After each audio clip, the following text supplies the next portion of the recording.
Hello.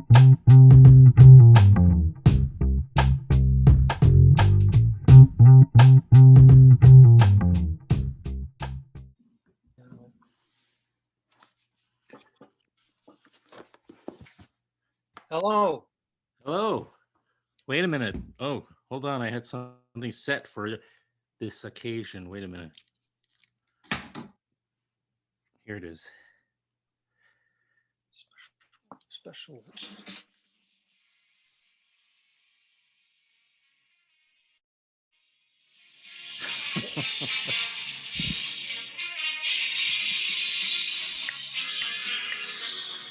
Anyway, thought because we were doing this during the late night kind of During the timing here.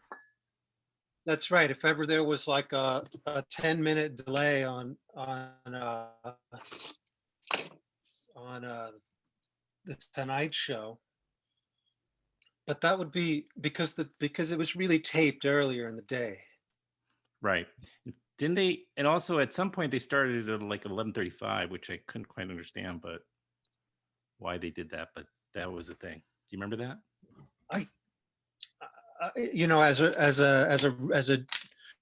As a regularly scheduled time, they moved it to 11:35.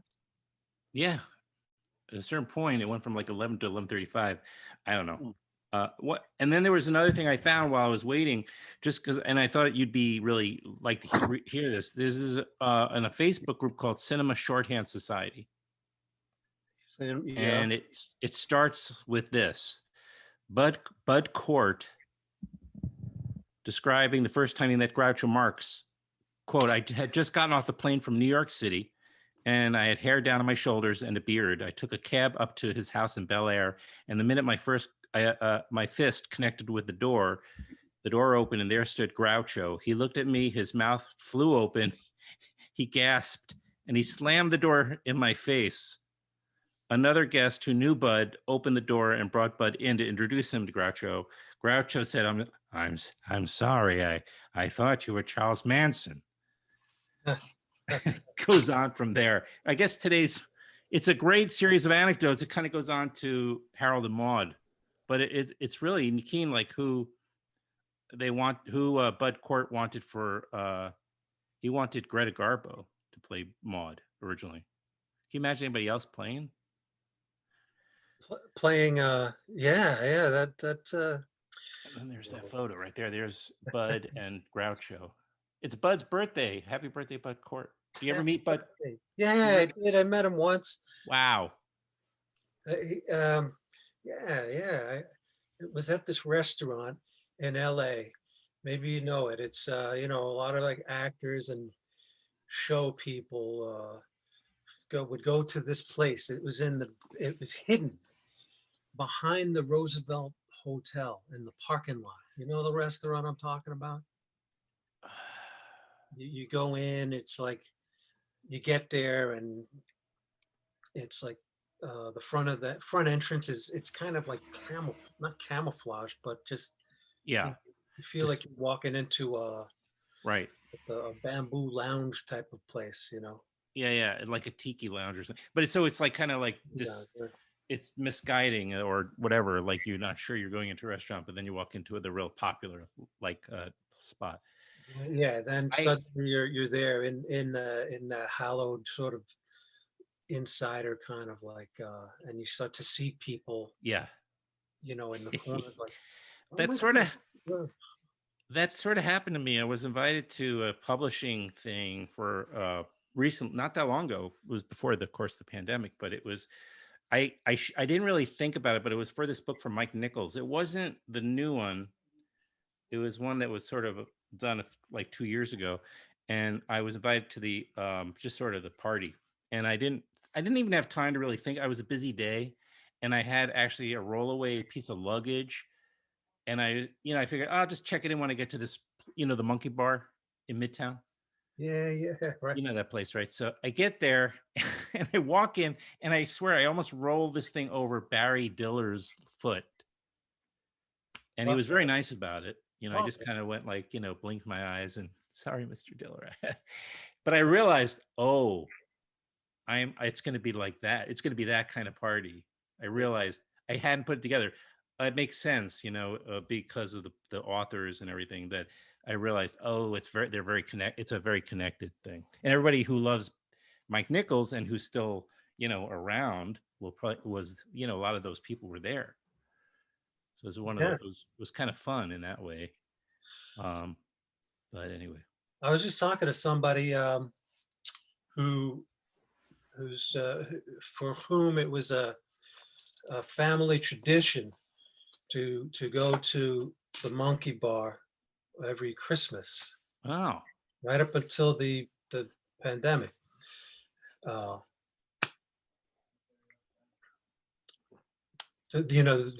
broke of I the broke tradition. well, it broke a lot of traditions for a lot of people, right? A lot of different traditions. I I mean, imagine so. It's incalculable how right. many routines have been Disrupted. Yeah, disrupted. Let's absolutely. you know, but it got me thinking because to be honest, I've never been to the Monkey Bar. Like when this friend of mine told me about it, it's like, where is that? And he told me, and I'm like, because he was from Manhattan, like he's from Stuytown, Sure. and and his young guy, his old man, it was his idea to bring the family to this. I was like, yeah, the monkey, because I thought of the Monkey Bar in L.A. I remember hanging out there with Tom Sizemore in like 1992, and like Emily Lloyd came up to him while we were chatting. Suddenly there was someone who was trying to, who was demanding his attention, and it was the actress from Wish You Were Here, who was just Wow. like wasn't she wonderful? But I don't, I haven't seen her. I don't know what she's doing now. Yeah. She was just so delightful and interesting and like the actress of the moment for a period of Right. time. What year did that come out? Because maybe it's right before that. Is that because I think it was in the 80s that it came out, maybe and I yeah. think actually by 92, her wave was kind of, Yeah. and I was I wasn't there with Tom. I was there with Michael Rappaport, and we ran The other, yeah. and we ran into Tom, Uh-huh. and Tom was looking for a job, and me and Michael were working on a True Romance. We were already Oh, hired, right. and maybe had already been shooting. And he must have known about it, but in my mind, it came up while he was like, "Hey, yeah, what are you guys doing?" And it was, what's that called? Tony Scott? How come I'm not in that? Yeah. Next thing you Right. know, He's he's in it. in. We, Yeah. we were on the set, and he's like, "Hey guys, what's up, man?" Look, look, look. He's like, "You made it. You're on the fucking movie. Yeah. Let's hang out." Well, it makes sense that cast. He's there. It was during that period where you guys were like in like a lot of stuff. A lot of those movies right around that time when the scene was really bursting. Yeah, it reminds me. It's like Paul McCartney talking about 1967 and magical mystery too. I don't know if I want to take the full blame for it, but it was great. It was a great ideas time. It was a great ideas time. It was a great time for independent films and for for independent films. So Quentin Tarantino comes from independent film. Reservoir Dogs is like hit this Right. lightning, struck, and suddenly everybody wants to be in his films or direct his scripts, and there's Tony Scott directing True Romance, and so it's a bit of the mainstream meeting the underground Yeah, very much. Well, Dennis Hopper, in a it was moment like of time. Yeah, uh, Uh, you get guys like that who were interested in what the young guys were doing. Like, but it's interesting because some of those guys like Christopher Walken, Dennis Hopper, whatever. I mean, maybe Dennis Hopper's a little older than even Christopher Walken. Isn't it also Christopher Walken's birthday, or was that yesterday? it's oh, it was to it's today's the first now, right? Give us 10 minutes. Oh, good. We haven't crossed the threshold yet. Not yet. Anyway, but what I found interesting was like with Hopper, because he was part of like the earlier version of that, where he was part of those young, you know, angry young men or whatever, those young guys who, you know, saw the waning days of the studio system. And he Yeah, was part of this young generation of guys who was kind of connected to that because they came out of that period and they were in their earliest, they were doing like TV from the 50s, and then they started doing the waning Hollywood studio movies. But very quickly, then Dennis Hopper did Easy Rider, and that was that. And yeah, then all of a sudden, those guys ended up being part of this whole new generation. So, in a way, I could see why somebody like that might be interested in what the next generation's doing, yeah. He had the experience, on the other end of it. to Yeah. see the wave breaking, and it's interesting to see how certain actors and musicians and show people keep the ball rolling, Hmm. uh, keep it in play. They're always sort of like Henry Fonda had a career like that. He actually he went from one decade to the next for quite a few decades. Including on Golden Pond. He made it into the 80s. Yeah. No, he was. Yeah, he had a pretty miraculous, and I guess he wasn't. From what I've read, he wasn't crazy about making movies. I just saw it for the first time, and I don't know why. I don't know why I never got around. But you and I, of course, been talking about like the Criterion stuff, and on the Criterion channel, they just had this like Preston. They had this Preston Sturges festival going on, whatever you want to call it. Man, did I watch everything? I just watched it all Oh, on a wow. day. Yeah, because I that's a lot of few holes in my, gaps in my experience there with his movies. And I had never seen all the Lady Eve before with him and Barbara Stanwyck. That Wow. was To be honest, I haven't filled those gaps in my own movie knowledge. And, Bob Byington tried to help me with that a long time ago. I still have the book he gave me, which was 5 screenplays by Preston Sturges. And I was like, this looks remarkable. I got to read this. I You know, see utterly no connection between Bob Byington's films and Preston Sturges, unless I don't know. well, I'd have to yeah, I think mean, about it more. I couldn't make the connection just Right. because I don't. But he had that book, and he had many. He. I don't know if his films reflect his knowledge of Preston Sturges, but I assume No, but that Bob has knowledge right. of him. And And then also we know that one's influences don't necessarily come out you know in a very obvious way. Like sometimes it might be something that has nothing to do with the surface story. It could be something very different. It could just be the way you place your camera, I guess, or the way you structure a film, or where your timing, your pacing. Who knows? yeah, should we reflect, our appetites, all of them. There was the Marky Smith from The Fall. I don't know if you into that artist. He um, post punk, sort of rockabilly influenced avant-garde garage punk or whatever. I think he was one of the original attendees of the Sex Pistols' first concert at the church or whatever, where the future founders of Joy Division and Sure.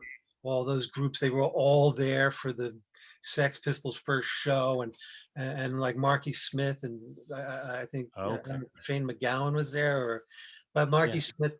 So he, was in some interview, talks about, his favorite period of Elvis, and the interview's like, Elvis?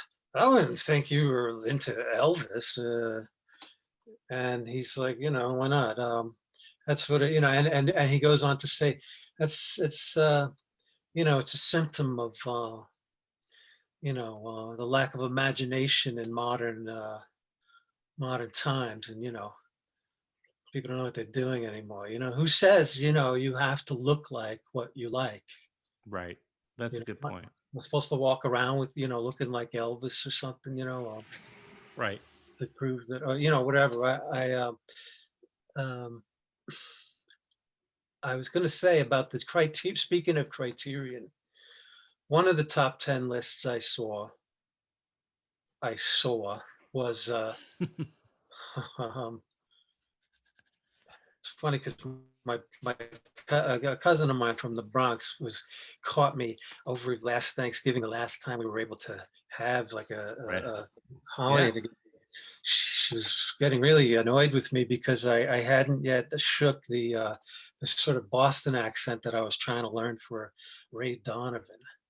And I kept saying, and I don't even know if this is like the right way to say daughter in a Boston accent, but I Oh, just kept saying my daughter, my my daughter, daughter. my Yeah. daughter, and she's like, "You're what? What are you?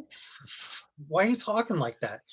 Um, but anyway, the Criterion top 10 list of Allison Anders, I was delighted to see that on her list was young Mr. Lincoln. Speaking of Henry Fonda. Speaking of Henry Fonda and Yeah, John yeah, Ford. Yeah. because I discovered that movie. I was trying to fill in the gap in my knowledge of John Ford, Yes. and I was making an effort to, and in fact, I spent an afternoon with recently passed on legend Clark Middleton, the actor Clark Middleton, uh, and we watched Drums Along the Mohawk, and I watched The Searchers and a couple of other films, My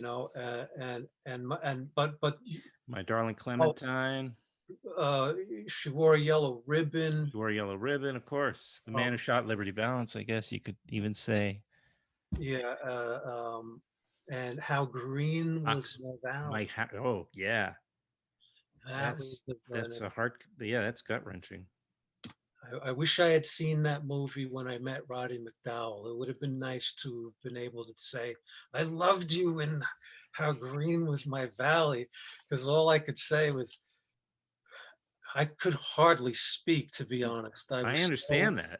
I yeah, would you bring a Planet of the Apes? yes, I did. Well, And it's a I got generational really thing. Come on. emotional. And Yeah. it was Carol Kane who introduced us. And he looked at Carol like, oh my. And then he looked back at me and goes, you poor sick boy. He gave me a hug. Yeah. But young Mr. Lincoln, what Allison Anders had to say about the movie, crystallized, a thought that I've had about it. She described it as capturing or like the American ache. There's just this ache um, of course now, the nation is certainly aching and in a crisis. And but I like the way she put that, like, because it speaks to I guess the sentimentality of the film, and how it's not really based on a true story, as it turns out. But so what? It's like it's about the making of a legend, Yeah. and It's an what origin story. it's so An origin story. So yes, yeah. Yeah. And I saw well I'm planning on watching that one day as a double feature with Spielberg's Lincoln, because I think that after I saw the Lincoln Daniel Day-Lewis, after I saw Young Mr. Lincoln, which I saw after the Spielberg film, and thought this is what Godfather 2 is to Godfather original. This is what De Niro's performance. This is what De Niro's young Vito Vito Corleone in Corleone is. yeah, right. Yeah. In a way, Godfather is maybe the sequel to Godfather 2 then, right? It is, yeah, Because yes, Godfather 2 is with the flashbacks, right? I mean, right. You know, what would be so great to see if it was meant to be, or if it could be created virtually. Someone should just make it a video game. You know, a new Godfather movie where, where you get De Niro to play Vito Corleone, to play the old Vito. and just erase any, you know, any moments of Brando because he's such a hack. Yeah, you know, we can reset everything. It's a Yeah. perfect opportunity Can you to. imagine now they probably would have, they knew it. Well, he didn't probably know he was going to make two because he could barely get through one, right? He was almost fired, Coppola. But I was just going to say, another good companion to Young Mr. Lincoln is Grapes of Wrath, because first of all, it's another Ford classic, but it's also really a radical film. I mean, it was very critical. I mean, of America. It was also about American ache, Yeah, and it was very much about, it was almost like kind of socialist film, and it was a very much questioning the power structure of America, right? The police, the law enforcement, government, and how sure, yeah. they were strong arming these poor people, and it's an Right. You know, incredible movie. it's like the Dust Bowl. Yeah, Uh, right. you know, it's kind of it's like the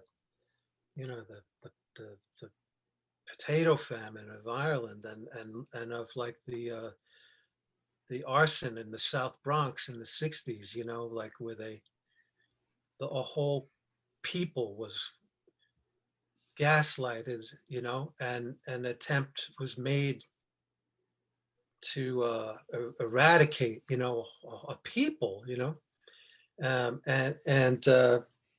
Well, what years were you thinking? Was that well, I'm thinking of the events of the Grapes of Wrath. right? No, but I was thinking of what was the period in the Bronx where it's sort of, because you're right. I It was is. thinking of Robert Moses, like where he ripped up neighborhoods in the Bronx with his That's right. highways. Yeah, the Cross Bronx Expressway just cut. Right.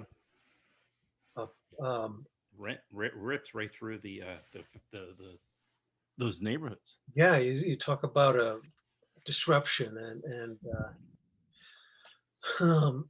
that would be, so it was, there's a movie I just watched on the Metrograph, Hmm. or Metrograph had programmed this film, or had talked about, published something about this film recently. It played it on the Metrograph website. They've kept things going. Right, virtually, yeah, sure. And so it's this picture called Decade of Fire, a documentary about the South Bronx, and this woman who grew up there, childhood was spent there, and she never left. She still lives there, and she went and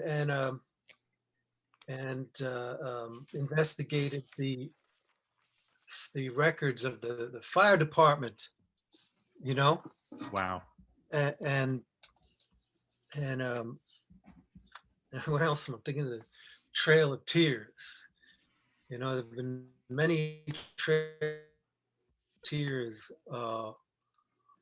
Funny, Brando. Speaking of Brando, how Brando would talk about the broken treaties. How many times has this country broken its promise to the American Indian? Uh, and um, and it just seems like, yeah, like our It's impossible. Have you read Bury My Heart at Wounded Knee? That's like almost, that's such a difficult book to get through because it's so painful. It should be it should be mandatory reading. should be. That, like Howard Zinn, Bury My Heart at Wounded Knee. These are books that kids should be reading in schools. You know, I couldn't agree more. I I, they I, don't need. They're I just read it. they're I did read that back in '92, and I and life altering reading those books. yeah, It really informed who I was as much as anything else. yeah. I read that during the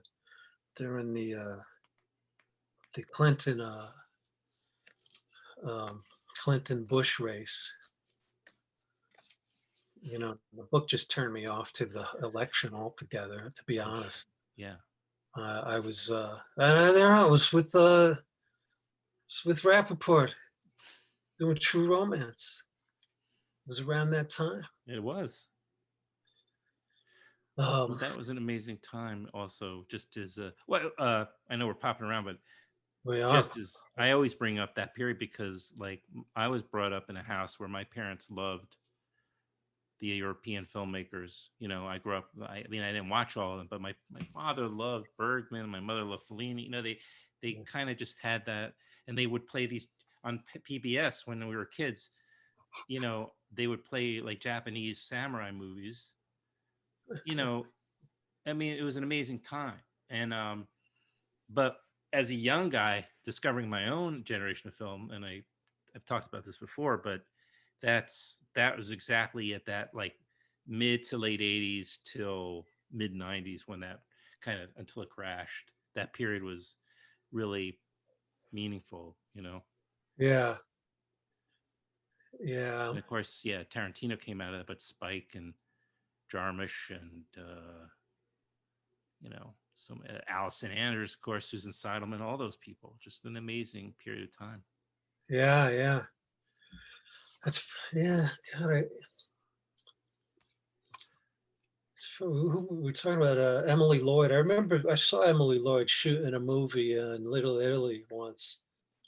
It was her and Peter Falk, I believe, inside a car on Mulberry Street. You know, like right down the street from half a block down from from Gotti's club, the Ravenite Social Club. You know, uh, and wasn't that Susan Seidelman? That movie was called Cookie.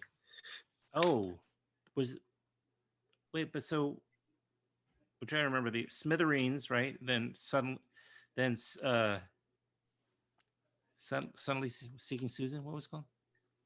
Yeah, right. I'm having difficulties, but I mean, we're doing pretty well actually. The memories kick is not doing too bad tonight, but Yeah, yeah, we're bound.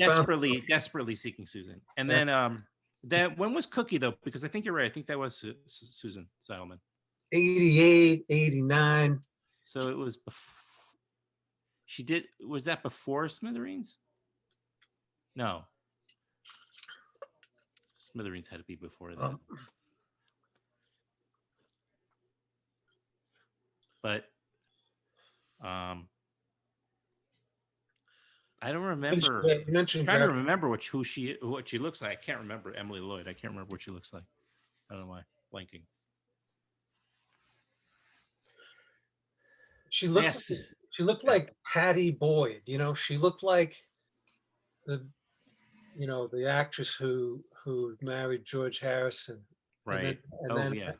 and then Eric Clapton. Sure. Like who's had two songs written about her. You know, something in the way she moves. Oh, I didn't realize that. And Layla. Layla, of course. For Patty Boyd, like someone like that is, we're talking like Rosanna Arquette. She's had a few songs written about her by Oh, like Rosanna, right? Yeah, Peter Gabriel.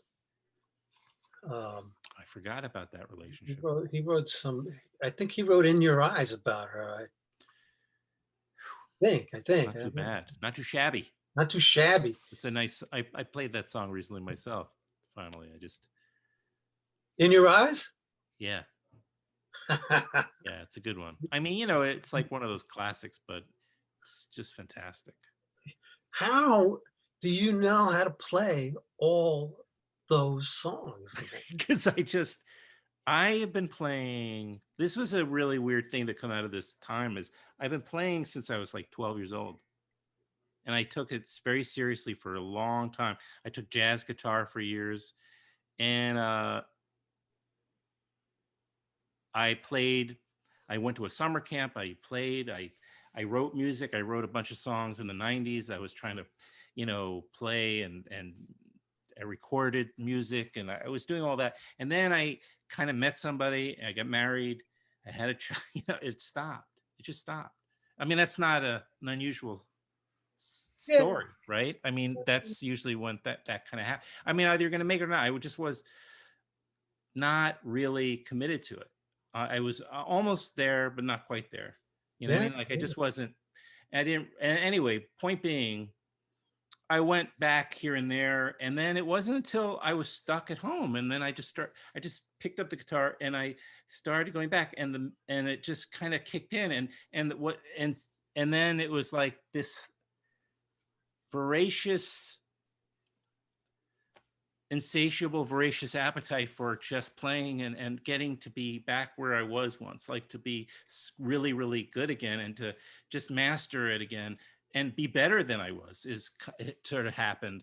But just to answer your question, really, I just sort of have an ear and I'm now I work on it, but I don't like I'm barely remembering the lyrics. I usually cheat on that, I will admit. So but I just because I listen and sometimes I'll look at a YouTube video, Kevin. I mean, if I'm struggling or I look at the chord arrangements, I have the muscle because I've been just playing. I'm my 50s. I've been playing for like 40 years. My guitar I bought from Sam Ash on Queens Boulevard, and when I was in high school, I just put money down every time I made some money till I could buy it, and then I still have it. I just literally it tipped over the other day because I fell asleep on the couch unplanned, and I woke up in the middle of the night and I knocked over the guitar because I forgot it was I was half asleep. It landed on the end. It was fine except that it knocked out a tuning peg and it broke a tuning peg, and I brought it to this guy that worked on the guitar when I moved up here last summer, and he did so. It needed that guitar. That's a Guild. It needed work, and it had been sitting in the case for a couple of years without me playing it, more than a couple, and that was the one I've had since I was like in high school. So I finally said I gotta Yeah. get it back into condition. So I found this luthier in outside Woodstock in Bearsville, Oh, and I called the guy. He took it. But and then he said he wanted to do like $800 worth of work on it. I said I don't really I can't really do that right now. yeah. So he ended up doing like $400 worth, and then he wanted to change the tuning pegs at the time. He says these aren't any good. They're cheap. And I said, well, it's working. Blah blah blah. So then it's just yesterday morning I had this mishap. So I brought it over there. I said, just do it. And so now they've got these beautiful high-end tuning pegs on it. And it really does. When you tune it now, it has such precision. I didn't realize like how much I was kind of having difficulty with it, Yeah. because it would click out of tune. I don't know if you've ever had a cheap guitar or something where it's hard to tune it. It just doesn't stay in tune, Yeah. or it Right. doesn't want to stay in the exact right tune. So you have to, Yeah. Yeah. anyway. So that's the story. So it's been a miraculous time. I have the desire just to play like on a professional level, but so I'm just working on it every day. I just play some and I work on it. So I just take songs I like Look, or I people I like. think when things open up again, if you wanted to, you could easily have like like a gig somewhere Well, I don't. I'm and just playing doing it for covers me. on an acoustic guitar, man. It's like you could do a different set every night. I mean, you've logged about 100 videos in the I know. past. I don't know what I was doing. The reason that was like a way to get. It was just something. It was helping fuel it. By not just playing by myself alone, because spending so much, especially in those first, let's say, 6 months where we barely went out. And but I found like posting it was my way of performing in a way. Like it was the closest to doing a show, because and by the way, nobody knew I played except for people that knew me before 10, like back in the past. Yeah, yeah, But yeah, no, I don't think anybody knew that I played little or sang or anything. Not yeah, that I'm outstanding. But it's such a pleasure. So yeah. But I just would like to play with other people who like to play a little bit more variety of stuff, not just classic rock song. I mean, yeah, certain songs are wonderful and everything, but I like a little bit more of a variety, uh, you know, in my playing too. So, yeah, yeah. but you play. I mean, you're in a band, right? Um, no, I don't really like. I I play. Um, I mean, I got my stuff right here. I'm looking at my stuff, and I do play. Um, I'll turn on the amp, and I have you know I have a Telecaster that it's plugged into a small orange. Uh, uh, it's got the small amp on top of the mini cabinet. Mm-hmm. Um, it's going through a thing called a stomp lab. So it's a mixture of distortion effects Mm-hmm. and delay and So is chorus it like effects. pedals, like having pedals? It's like having 95 pedals in one. Right. Yeah, those are popular. I'd like to get one. I would like to try. I would like to get an electric. Well, I have a Gretsch, which is like a hollow body electric. It's kind of beat up. It's in my storage place, but I don't know if it's how playable it is. But I would like to play. I would love to get. You get other sounds. You get that country thing, or you get the kind of a punky, different, very different sound. And plus, I'd like to have the confidence that I have with the acoustic on the electric guitar too. Yeah. You know who has a great sound, a great like internet sound, like a um, um, lockdown scheme. Yeah. I, like they just sound so good. They've dialed in their they Yeah. do a full kind of sounding is this group Galaxy 500. Remember Galaxy? You know that group, that band? Dean Wareham is the main guy. He plays the guitar and sings. And if you get the chance to look up Oh, I will. Dean Wareham doing, once a month he does a show from his living room, Right. and it just sounds fantastic. They have like a very, kind of an ambient garage sound, kind of like Yola Tango Sure. type of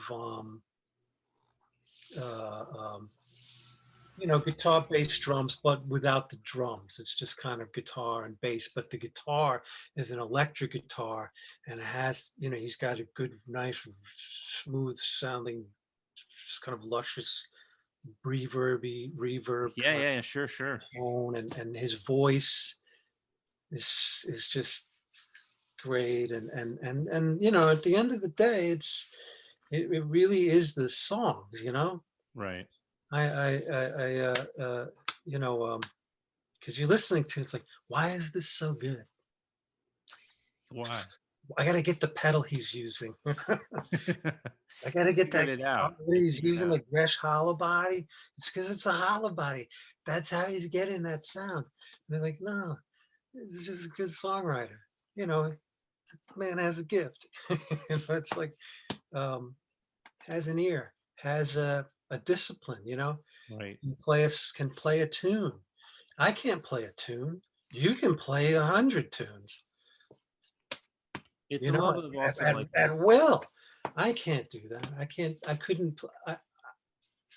I think maybe there was a time where I could pick up the guitar and play. You know, I don't want to spoil the party, so I'll go. You know, I would because I hate my like this. way.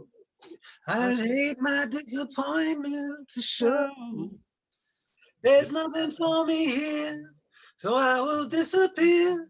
If she turns up while I'm gone, please let me know. I've had a drink or two, but I don't care. Yeah, There's baby. no fun in what I do if she's not there. I wonder what went wrong. I waited for too long. I think I'll take a walk and look for her. Oh, Good part. tonight she's made me sad. I I still still love love her. her. If I find her, I'll be glad. I still love her. It's kind of like Kentucky Rain, the Elvis song from the '70s. You know, he's Mhm. looking for, I can't remember the words, but he's in search of. Well, that's kind of like, well, lately also I take these little turns, like because out of just interest, like so like I went into kind of that Americana country, but not the current stuff, but like I just sort of said, I would like to learn Gentle on My Mind. I never played that song. I'll work on it for a few weeks. I got it in a day because I mean, not really. I had to really work on the phrasing. It's so many lyrics in it, and it's all about you know you don't want it to sound like you're tripping over the lyrics or rushing it, so you got to really work on that. And I looked at other people's version. I'm like, man, there's so many talented people I keep discovering. I'm like, I'll like look at a song and then I want to see like how other people managed to do it, and I'm like, I didn't know about this person. They're amazing. There's so many talented musicians. I mean, it's ridiculous. It's just that record companies don't support them. That's the problem. But There's not a lot of I record yeah. company support nowadays or at all. You know, it's just doesn't happen that way the way it used to. The way you know an artist could count on his or her Right. label, Develop them not also. to drop them if they decided to not make Yeah. a record for 3 years.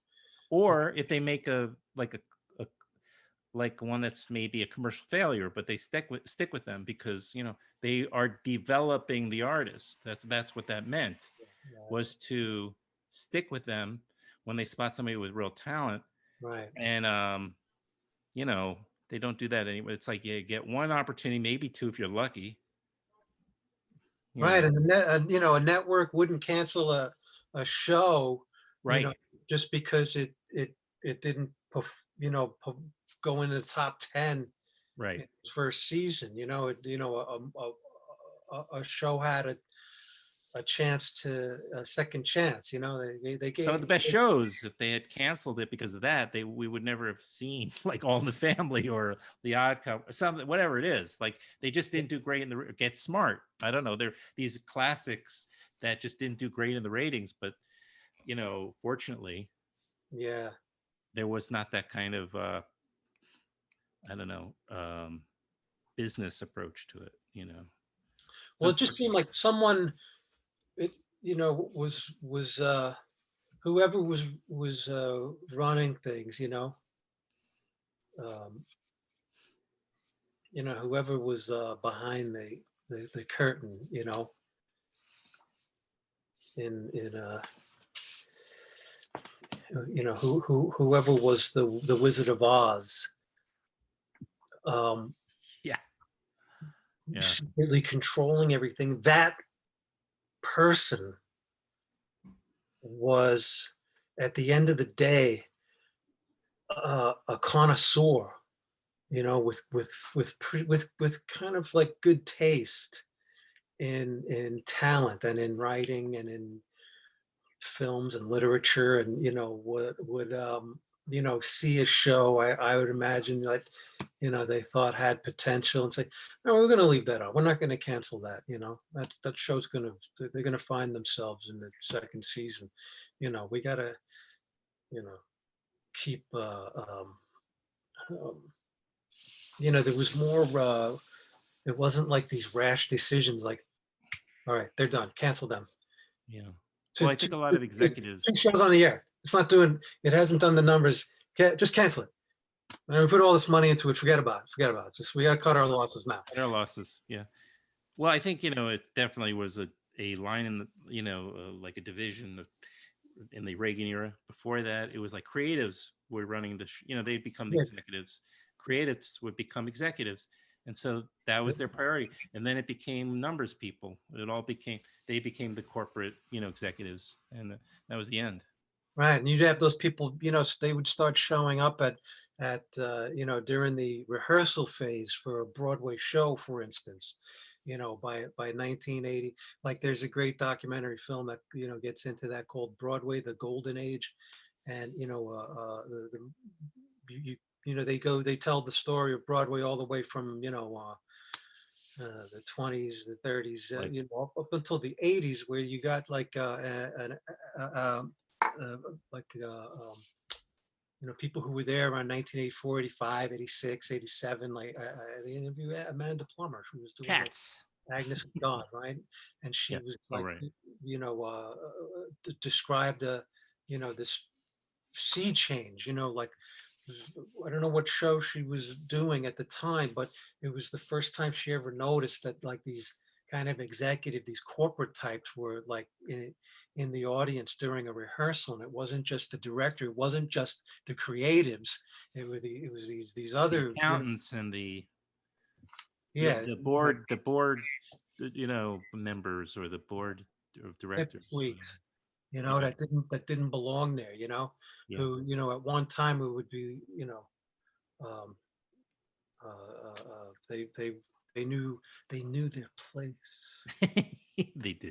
They wouldn't dare come into a rehearsal, because they knew that they, handled the percentages, and they didn't have anything to say about, uh, the And act. they weren't welcome, They either. weren't welcome, and You they know. knew, they could be Yeah. pushy, and they could, maybe they had other ways of being persuasive. Sure there were people who weren't creatives, who were really, their gift was to know the bottom line and know how to keep business running, but who also, again, like, had taste in, uh, in things, and Yeah. maybe weren't But well, now it's they still, take still interesting to have dinner with at the monkey bar. monkey bar, But now but it still changes. Even like like an executive, though, let's say they weren't necessarily creative, but they came through the theater, as a Schubert organization or whatever, Niederland or whatever. But then you have somebody from an oil company now moves over, you know what I mean, to the theater corporation or to the music company. You know what I'm saying? And somebody from insurance company is now put into place because they know how to run the business. So it's, of course, that's going to, then they put in place all the people that they bring with them, or they, of course it changes the culture of any company. Yeah. Then it's all just a commodity. It's just all, anyway. Right. So I mean, I can kind of, Hey. I don't know. I suppose there are certain, ways of looking at things, at any point in time, in any kind of profession, where it's like, hey, man, you want to be an actor, huh? You want to be an actor. You want to pound the pavement and hit the audition circuit, and do, this is what you got to do. It's like Joe Pesci and Joe in Goodfellas, where he's like fucking, just kind of, he's like Mo Green. I gotta knock heads to make things run right. Only Tommy from Goodfellas squashed him This like a thing where I go, bug. But he beats up smashes the guy. He's like, "What do you mean? Don't be like that?" Right? Yeah, keep him here, keep him here. it's it's like it, but it's work. That's their work. That's the guy's job. That's Yeah, his right. work. And Yeah. he's trying to tell that to Henry Hill, where he's like, get this fucking champagne all over me. You're supposed to be doing this stuff too, you know. Mm-hmm. You leave me here, everybody gets mad at me because I'm the one who's kicking ass. When fucking asses need to be kicked, and you're just sitting there, you know, next, you know, you could be a stool. You sit here 5 more minutes, you could be a stool in this place. So there's a similar kind of attitude. It's like it's not about acting, right? And you think you're an artist, and shit. It's a business. It's show business. And if you don't understand that, then you don't know how to be in show business. You know, it's not about, you know, being Van Gogh. It's show business. It's a business. You know, so it's, you know, it's you can, you know, I guess there are a lot of different ways to approach it. You know, True. some people decide, you know, they can get a you know, book a national commercial, you know, make a lot of money right away. Bill Hicks talks about that in Some Routine. You know, he was really giving it to Jay Leno about, you know, doing a Doritos commercial or something Yeah, after that's what he he was did. already rich, you know, after he had, you know, gone after the Tonight Show and you know, snatched it from, you know, the jaws of David Letterman or whatever, you know. So just a ruthless show business classic, ruthless move, you know. Mm-hmm. But it's kind of like Tommy and Goodfellas. It's like, oh, so were you telling me that I shouldn't have It's done not. that? It's right. It's nothing personal. It's just business. It's just business. It's like a guy's hiding in the closet during a meeting between Letterman and, like, Right. you know, all that kind of Yeah. you know, uh, was he not supposed to do that? Well, you should. You What do you can. mean? Are we supposed to say shame on you, Jay? You know, I wouldn't mind being the host of the Tonight Show, but I'm not going to go to all that trouble. But you're supposed to. You're supposed to be doing this. So anyway, But he never touched his Tonight Show money, right?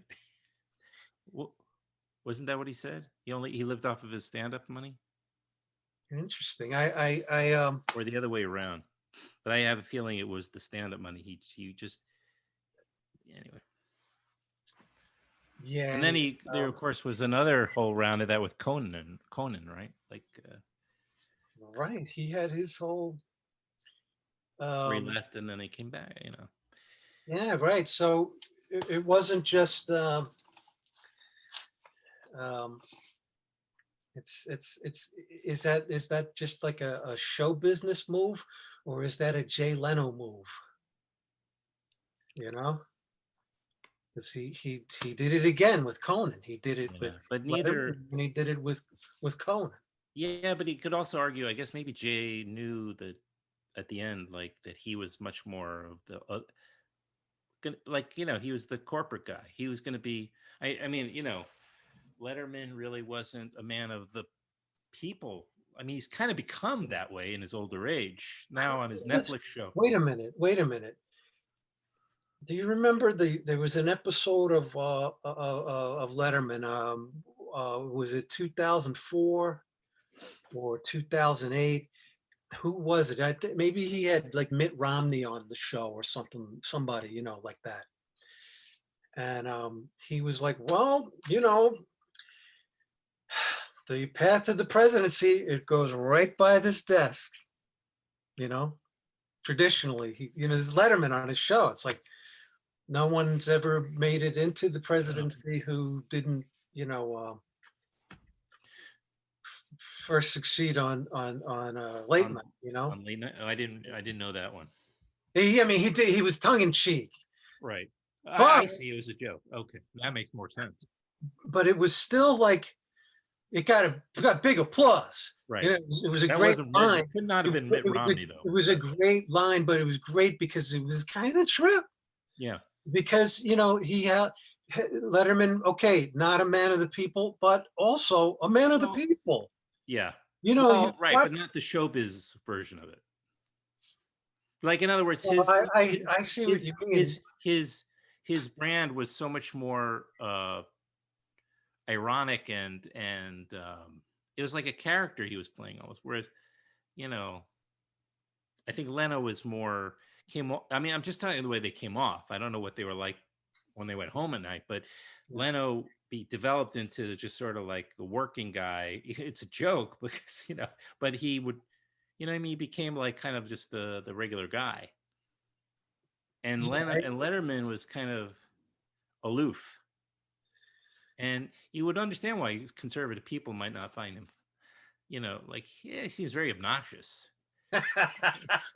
What is he doing when like these women are coming on? He's like stroking their arms and complimenting their. I mean, he would have, but he was.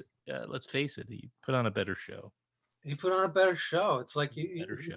which show would you rather? Oh, there's no when Letterman came on, and I remember the first episode I saw was the night before I went to college. I think it was the first episode, and I had known him from his morning show. I liked him already, but Yeah. I didn't. But when I saw that, I was like, "Oh my god, this is!" And his first guest was like Bill Murray, I think. And he's just, I just could see from the very first episode because I watched it the one that night. I was just like, "This guy he's doing something. He's so different. His whole patter and his humor is brilliant, just brilliant." Yeah, he had like like I felt the same way. I felt the same way, like everybody felt that way. Like this guy's great.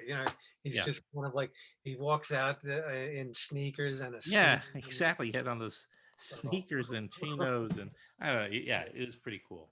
The band is cool. Like it's just kind of relaxed.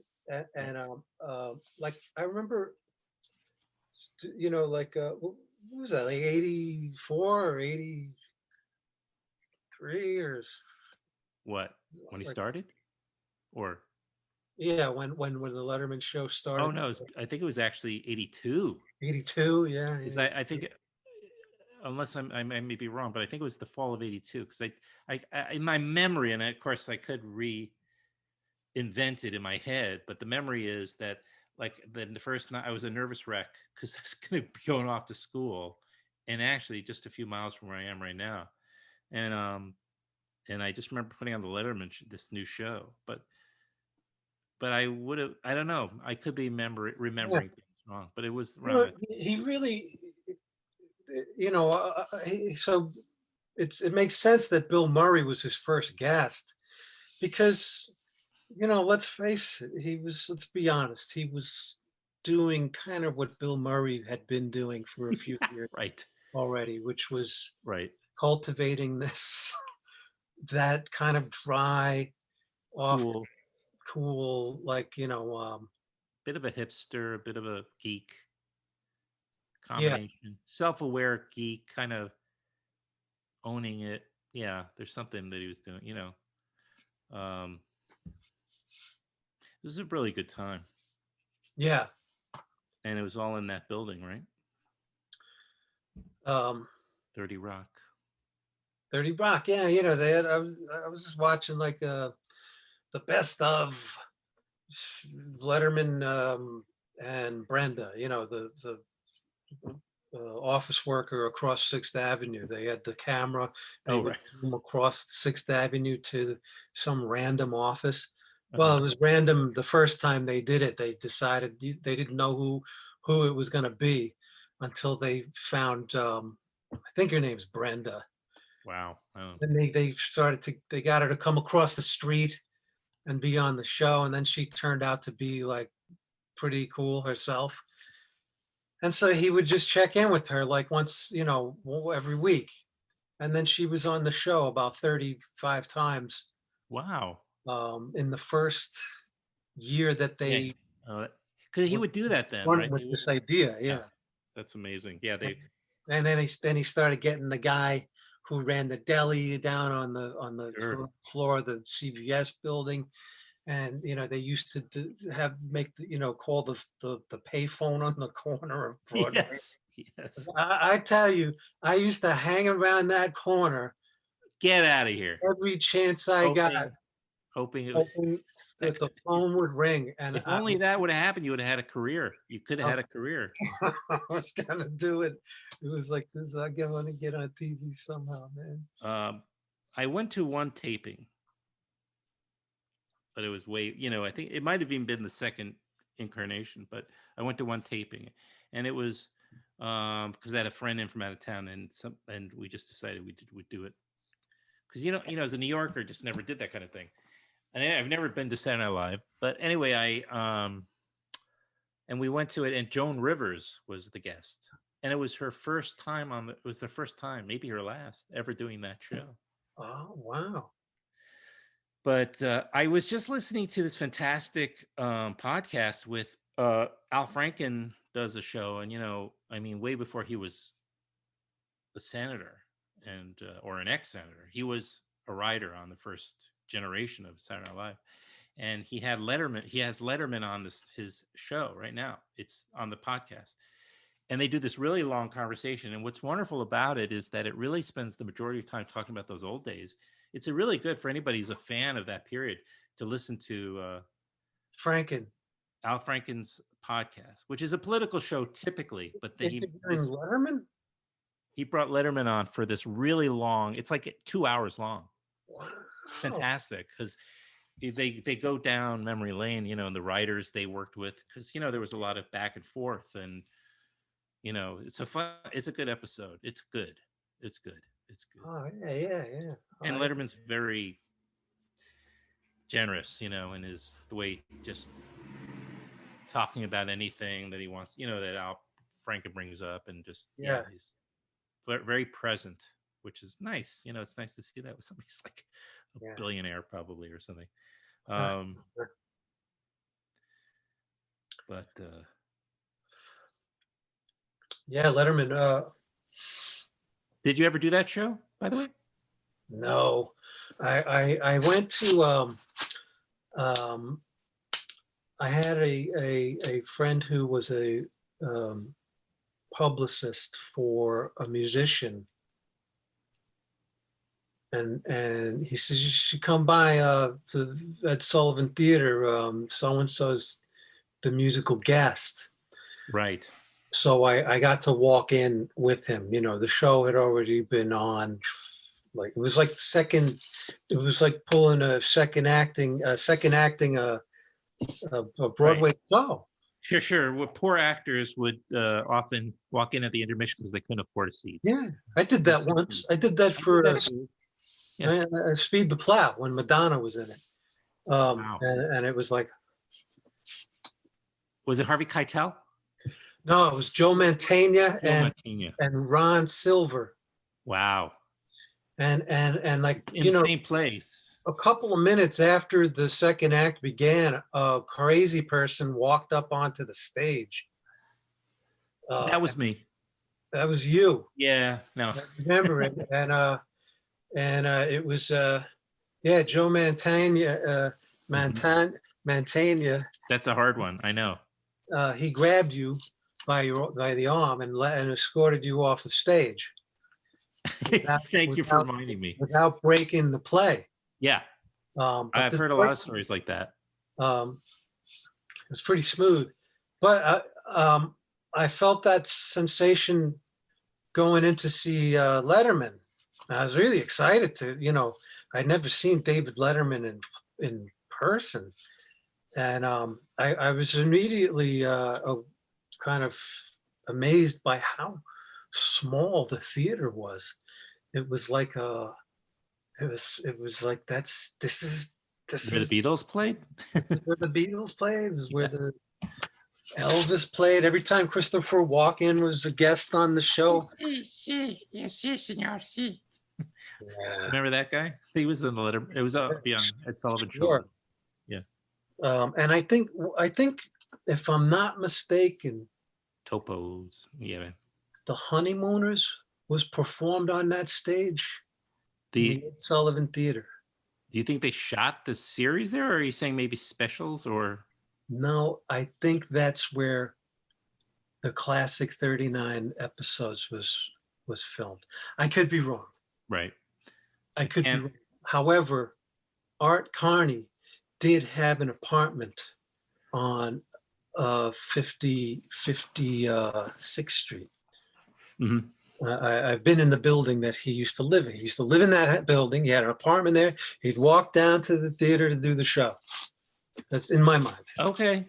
Well, then you might I be could be you wrong. might be right there. Yeah. He apparently struggled quite a bit. Art Carney. Yeah, I was reading about, and I had on the author of a new book on. Again, I'm bringing up another book on Mike Nichols, not the same one that brought me to the Monkey Bar, which I brought up at the beginning, but this was a more recent book by Mark Harris, who's Tony Kushner's husband. He wrote a new book on Mike Nichols. It's really good. Oh And yeah. Liliana and I we did the show together with this guy. Oh yeah. Right. Did And you? and in the book it talks about when Mike Nichols directed The Odd Couple on Broadway, and of course it was Art Carney and Walter Matthau. And Art Carney really struggled during that. He was trying to give up booze, and he was depressed and going through a really hard time. Yeah. Which is hard to hear, because what an amazing, just one of those great people, who you just love because, maybe they weren't the greatest comedian although, that's arguable. He could be up there, and he wasn't maybe the greatest but he could kind of do everything really well. And with his heart, you got that feeling, and you just loved watching this guy act, Art Carney. So it's always hard to hear that they struggled, with demons and, but Yeah. Walter Matthau apparently was really difficult, though. That was another thing. He's really supposedly not a pleasant, or at least in that period of his career, like he was really wanting to be a leading man. And he'd come out of all these years of being a character actor or a heavy, which I guess is an extension of a character actor. And but he wanted to be like, a romantic comic lead, which he managed to do. And but that's why I want you to see A New Leaf as soon as you can. And that's also on the Criterion Channel, by the way, right now. And I just showed it. I told a friend was over here the other night, and I showed it to her. She just loved it. She ate it up. We were laughing, and it was like the third time I've seen it in a year. I'm just like, it's hysterical. I have to see it. You do. I think you're gonna love it. Yeah. Because I know your taste now, and it's up there. It's at that period where it's like in that, like you mentioned, the Heartbreak Kid in our messages and a few other films of that time. It's like in that cluster. It's very much. I gotta tell you, the Heartbreak Kid was such a strange movie. It is strange. It seemed in a way more dated than a movie from the 60s or the 50s even. Like it was like I was like, I know that's Charles Grodin, but it's like a different Charles Grodin than like. Really, so, I can't believe you hadn't seen it before. I got to tell you, my parents, that came out. I looked it up. It came out in ~72, and my parents took me to see that when it came out. They were out, and I guess they didn't want to leave me. Maybe they decided they'll just take me, even though it was really not the right movie for me to. I mean, I enjoyed it. I remember enjoying it. I can remember I was 9. Yeah. But you know what? I really, it did start to get to me, and I suppose I did start to feel the real pull of the movie. What makes the movie really kind of timeless, or kind of worth seeing even now in 2021.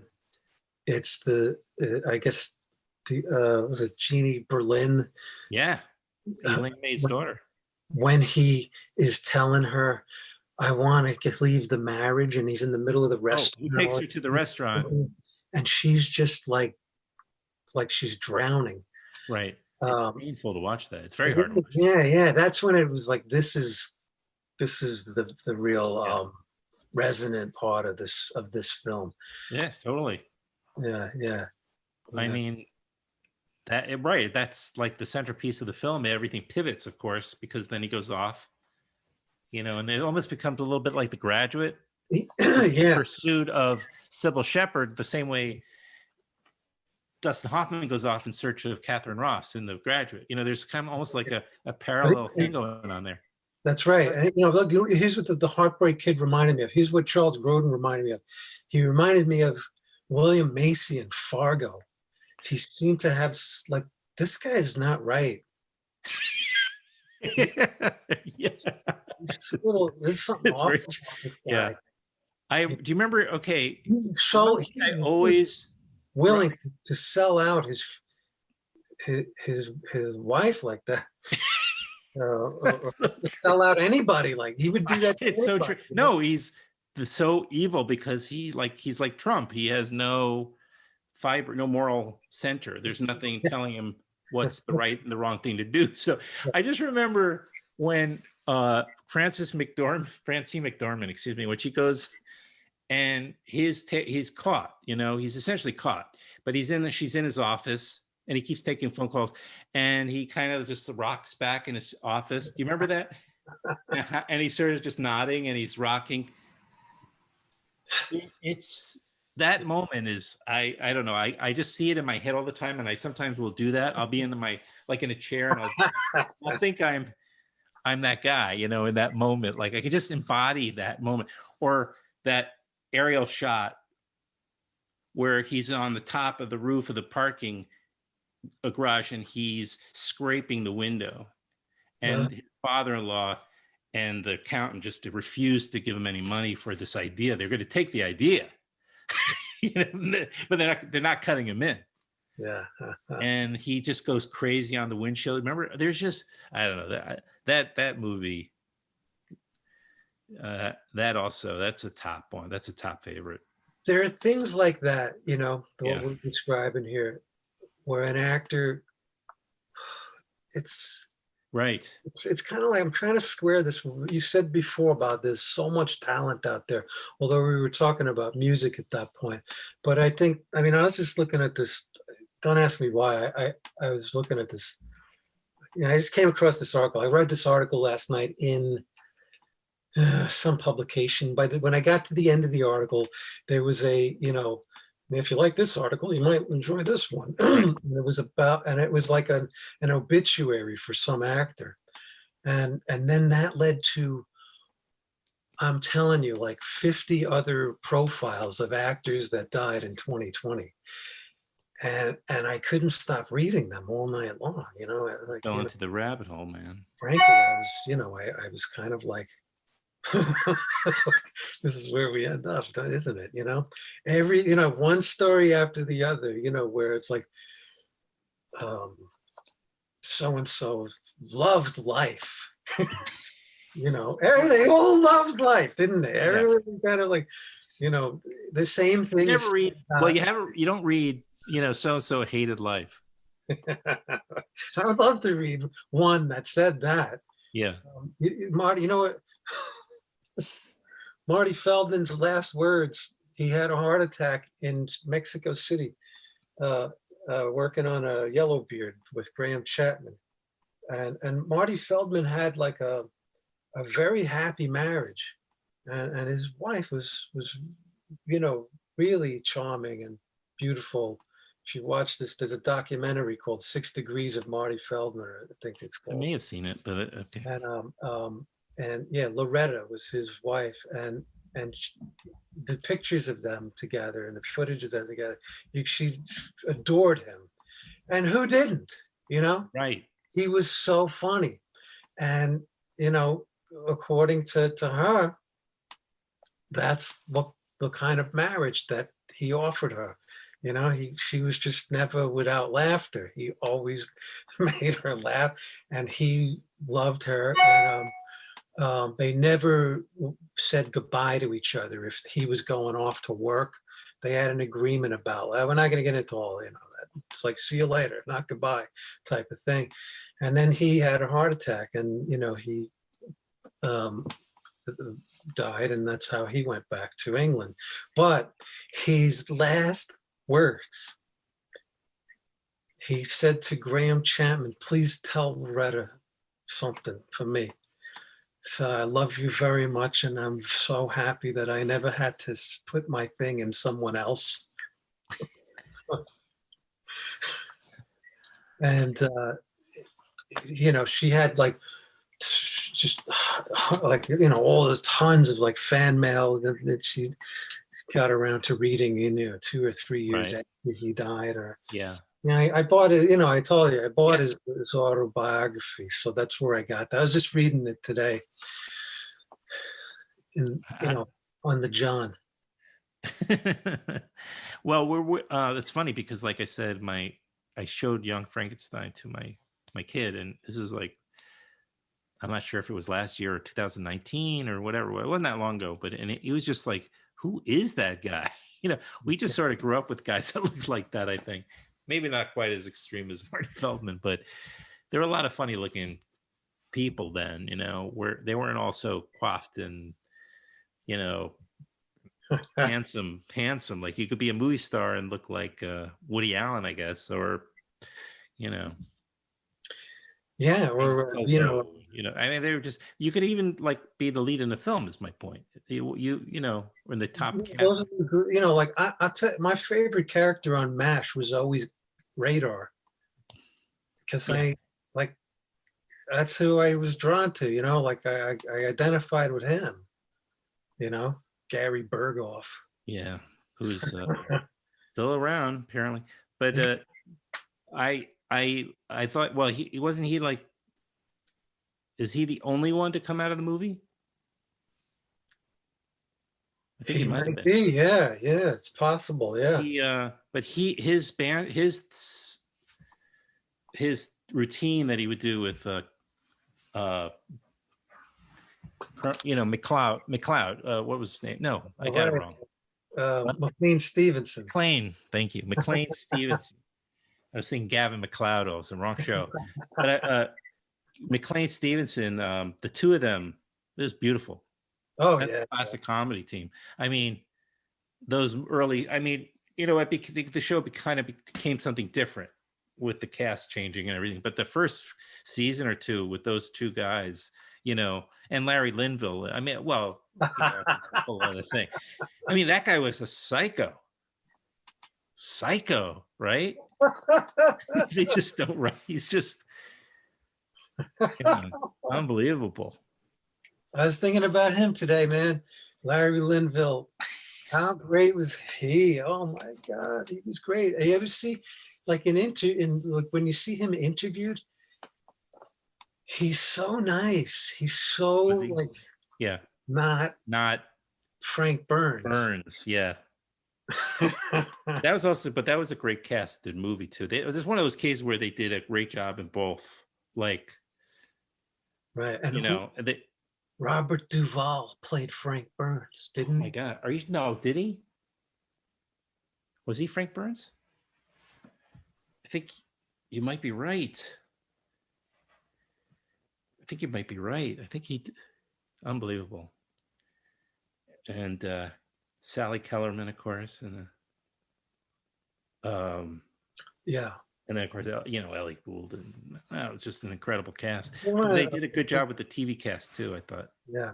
You know, I really loved um, the actor. God, he did a lot of voiceover work after he narrated the series about New York by Ken not Burns, Ken Burns, the other Burns, Rick Burns. not Ed Burns. No, Rick. Rick Burns. Yeah, they did the series about New York from 1600 to of 2028. You know, it came out right before the 9/11 attacks, and then they went back and made a special Wait, did he come out episode. of MASH? Are you saying, or was it a different actor? Yeah, yeah, Winchester. Oh, David Ogden Stiers. Yes, that guy. Yeah, he Whoa. died recently. From like I know what you mean. How the vibe of the show changed when people would leave. No, but Like, he was a good character because he was like that was a good character because he was yeah, really individual, and he was also a villain, or he was not the villain, what an adversary in that, so he was in a fortunate position. He could be, I mean, I didn't think that the character played the replacement for Wayne, whatever, the Honeycutt. I like that character. It was all right, but it wasn't standout. But when they brought in Winchester, and I remember that line, he goes, he's responding to somebody saying about how, it's so hot. They're saying it's very hot. First he goes, first of all, gentlemen, a Winchester never sweats, he perspires. Second of all, a Winchester never perspires. I just thought that was terrific. Good writing. Look at the writers on that show. Yeah. Oh, yeah. Larry Gelbart. And... Sure. I wonder. Whoever wrote the series finale, man, that was like, especially Winchester's whole storyline about like, training those POWs to play Mozart. He hears them like, and oh God, that was great. Heart-wrenching. Oh yeah, man. That's great. I think about that a lot. I remember seeing that when it came on live, the night that it aired, and then I remember, watching it a million times. Sure. You're taping it on VHS. You did. I think I taped it on my little tape recorder because I wanted to remember it because it was such an important show for me too when I was a kid. Yeah. And I remember that piece of music now that you mention it, and that was very emotional. Was that the one where? And they played with these makeshift instruments, right? That's the one. Yeah, it's great. It's beautiful. Was it also Hawkeye? Didn't he also have like a nervous breakdown? He was coming. That was that thing, right? He was coming out of a nervous breakdown because, and Alan Arbus, the great Alan Arbus, was on that, right? He played the psychiatrist, and what a time. Yeah, right. And he was like, right. He gets Hawkeye to remember something that he's. Yeah, the woman who kills her child. Right. Yes. She wouldn't shut. It's that damn chicken. Would you shut that chicken? He remembered as a chicken. It's gonna kill us. They're all gonna die. Fucking chicken. I remember I'm getting an Emmy for that one. He's thinking, I'm going to get the Emmy for that episode if it kills me. It's a baby. I'm getting the Emmy. Yeah, he was going for it. He was swinging for the fences. Totally.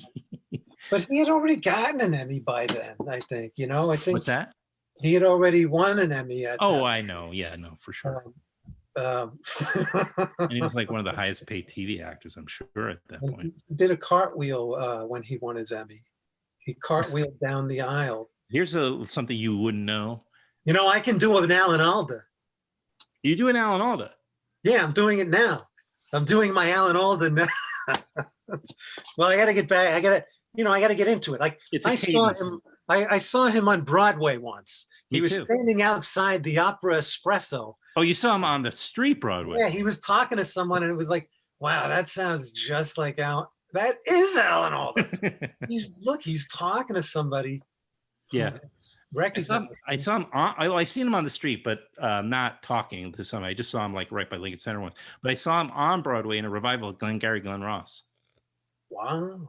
It was in one of these amazing casts, but he was he was in it. He's so great in well, he's just great, but in I'm sure he was great in that. The Carl Chessman story. What are you gonna bring up? I'm thinking of Woody Allen. no, Louis C.K.'s show. Oh, right. Yeah. Horace and Pete. Horace and Pete. Sure. And Alan Alda was tremendous in that. He was so great in that. Well, But two things. Steve, my ex-wife was in that show. oh, She played his girlfriend, not the last couple of episodes or towards the end. Do you remember that? I don't know if you remember. Yeah, it was like his African American girlfriend. yeah. And then it turns out maybe it was a guy. She was a guy at one, like she had transitioned or something. Like you can't be sure if she was telling the truth or not, or she was fucking with him. Yeah. Oh shit! Right. Yeah, it's my ex-wife. And so the other thing is Loretta Swit, her manager was my uncle, my great uncle. He handled a lot of TV stars, some movie stars, but mostly like TV people. And she was his like bread and butter. Oh wow. So when he died, I got to meet her because we were at the funeral. And I got to, it was like very, very surreal. Yeah, that's a wild way, I would say, to meet someone over like her. Like a deli platters in the Wow. It's like she has a moment in MASH that is to bring it back to what we were saying about like William Macy in Fargo and like we're just like kind of leaning back and nodding. Yeah, go ahead. Just like an actor, if they're lucky, will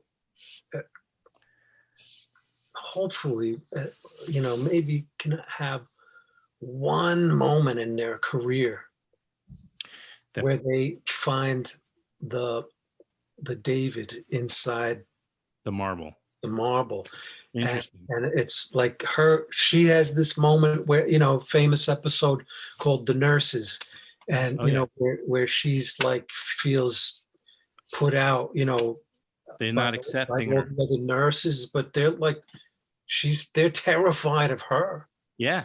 And then just to think about the performance, it's like she captured it so much. Yeah, you're right. I remember that moment where she I think she surprised herself in that performance because she seems to catch herself, like she cracks, right? She cracks. She starts to cry, and she doesn't. I don't think she's anticipating that she's gonna cry. You're right. Just remembering that moment, all of a sudden you start getting a little bit emotional about it because it's such a.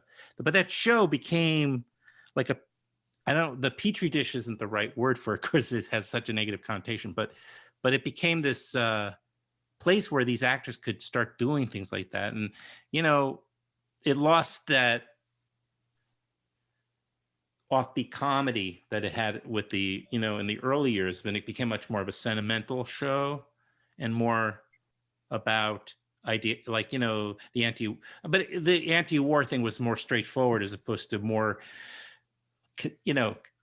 hidden behind humor. Yeah, like it was in the then it became like no laugh track in the operating room. Right? It was like that was their thing, right? Yeah. I mean, they had to at some point. That was a great performance. You're right. That was Loretta Swit's moment in all of her career, probably. Yeah, I mean, and she added a lot of moments, but that was definitely but that was the big one. Yeah, that was a big one. At some point they had to reckon with the fact that the show was going on longer than the Korean War. 11 years. The Korean War, I think, was 3. Yeah. So they just had more stories to tell, and as long as it was a vehicle in which they could do stuff, that they were going to do it. And Alan Alda, I guess, became more of a creative force behind it. Sure. It was his show. Yeah. And he could sort of certainly appreciate the significance of the show as a cultural staple, you know, and like almost like a, um, I remember Brando lamenting in that Connie Chung interview in 1990 that there was no national theater. And yet, you know, every once in a while, like for example, I would submit that, like, you know, MASH was a, you know, a possible um, proxy, you know, national theater type of enterprise, you know, where it was just like a hit show that was keeping actors employed and keeping writers employed and maintaining a reputation for integrity and, you know, upholding a, Standard. a standard, a dramatic standard, Mm-hmm. uh, for really up until it ended. You know, some shows struggle. They have, you know, really poor seasons, you know, like, or, you know, they, even Jackie Gleason didn't want to do the Honeymooners after one season because he's like, it's, we did it, you know, it's like, Yeah, I could see it. or like Ricky Gervais with The Office or something, you know. Well, it's a little different because they It's a just little bit, all they all do two and done usually. yeah, yeah, you know, but it's just so Yeah. interesting how sometimes, You know, a show that sort of I found I went at the very beginning of the pandemic when we were in serious lockdown, you know, so like I knew like we were kind of like don't go out if you absolutely unless you absolutely must, you know, do not go out. So we were home like all the time. And I started watching Bob Newhart show oh, because on Hulu. So I started just watching because I had seen it when I was a kid. It was on between Mary Tyler Moore and Carol Burnett. It was like an evening, you know, for us, like in our age, right? So if you were like me, you didn't go out very much as a young guy. So, and I would watch those shows. But Bob Newhart was so dry, and the pace of it, his patients were funny, but his whole demeanor was more for mature. I thought people, you know, that was the way. Anyway, I never seen them all, and I didn't remember all the episodes, but I was watching them episode chronologically from the first through, and at a certain point the show just stopped. It wasn't that funny anymore. The first few it just they moved to a different apartment in the same building for some reason. They just moved them into this other apartment because it was more modern or glamorous looking or something. It was like a weird thing to do. There was no reason on earth why they had to do that. They did that with Mary Tyler Moore too. Now that I think about it, they just decided to move her into a different apartment. But anyway, and they just there's something wrong with maybe they got new writers. I don't know, but the show quality just it wasn't as good. yeah, You could tell. It's noticeable. yeah, But you can only do that if you're like have the opportunity to see. There aren't too many shows where I would have the patience to do that. But Bob Newhart, unbelievable guy, unbelievable humor, unbelievable. oh yeah, yeah, yeah. And Suzanne Plachette was just adorable, and they were so good together. She was I don't know if she was underappreciated. Maybe she was appreciated, but her straight, she was just really good at you know, being like a little bit of a spitfire kind of. She wasn't, you know, she always wanted more for herself and her life. You know, it was really good. Like her character, she really did a good job with that. If you watch those early seasons. Yeah, yeah, yeah, yeah. I remember reading Leonard. Like I used to buy the Leonard Maltin film Yeah, sure. video guide. Yeah. Um, it I don't know if he publishes it anymore. It's too. It would be like this big now. Yeah. You know, I got it in 1982 from Coliseum Books on 57th and Broadway. Yeah, of course. The 82, 83 edition. And um,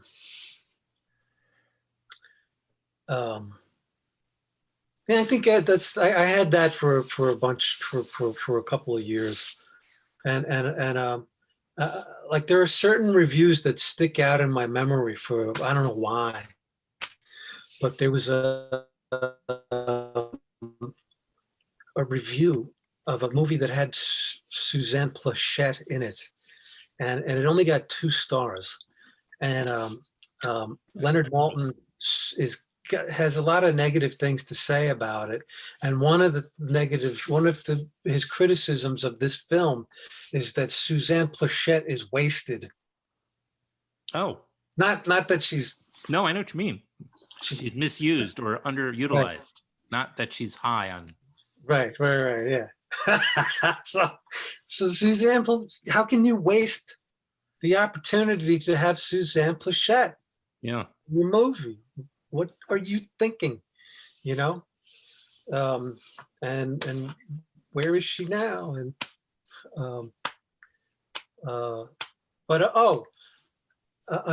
another sort of finding the David in the Rock moment that I in the when I was reading the obituary section of the paper, deaths of 2020, the actress who played Mrs. Kintner in Jaws. Yes. She pulls back her black veil and smacks Roy Scheider in the face. Did she have the 2 sons or something, or what was her deal? Her son, Alex, and she's like, Chief Brody, whap! That's what she's known for. Yeah, and then yeah, and then Murray Hamilton says, "I'm sorry, she's wrong," and what does Chief Brody say? No, she's not. But she, yeah. So in the obituary, it says that she, it's an iconic moment. And she only did 1 or 2 other movies after that. But mainly was the artistic director of a theater in Martha's Vineyard. Oh. And not too far from that location. Oh, really? Did they? Didn't they? Was that done on the Cape, or was that done on what's it called? No, it wasn't on the Cape because it was Long Island. It was shot on Long Island. So I'm mistaken. It was all shot on Long Island. What, Jaws? Yeah. Right? Was it? Well, it's supposed to take place there, wasn't it? Thought so. Oh, I thought it was in New England. I'm pretty sure that like Jaws takes place in New England. I thought it was Long Island. If callers should, as if anybody's listening.